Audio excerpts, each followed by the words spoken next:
Hey everyone and welcome back to Miracle Websoft. So today video I am going to show you that how you can set up a browse abandoned email sequence using a Shopify flow and a Shopify email. Not just a cart abandoned, but even when people just browse your products and just leave. So let's get into it.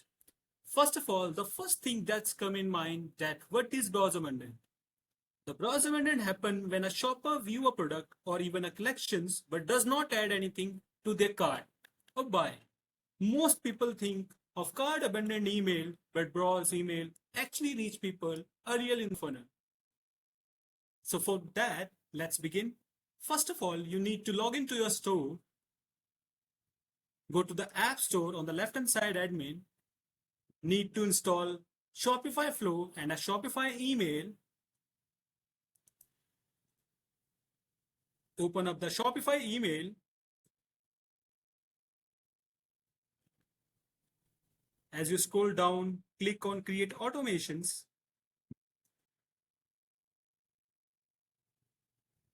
As you can see, the abundant checkout and abundant cart and abundant browse products email are already available as a default. You have to choose any one of it. So let me choose a require abundant checkout.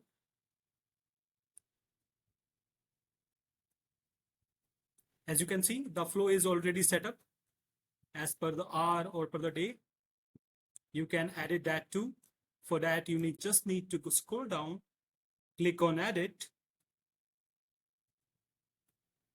As the editor is open, you can just add content as per your needs. And to design the template for the email, like on the right hand side, you can see a template.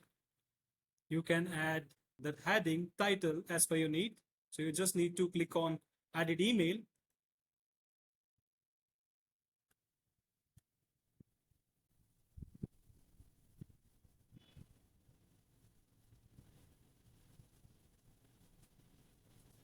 So here you can add the subject and the preview text option, and you can also design that as per your need.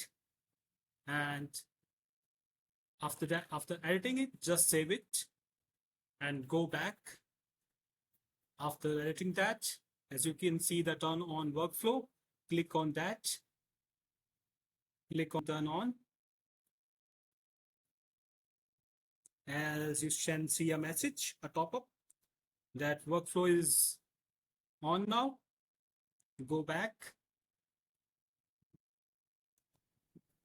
As you can see on the top, the recover abandoned checkout is active and will work same as for the abandoned. If anything will be left at the checkout of your Shopify page or a website, then an email will be sent to the customer.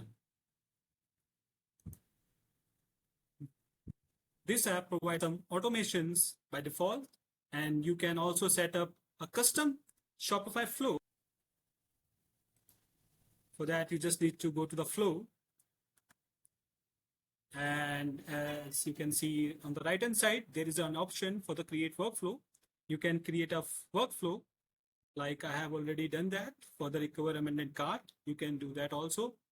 And there are also many third-party apps too for the email automations, like Shopify and ShipRocket. You can do that from that too. That's all for today. Thank you.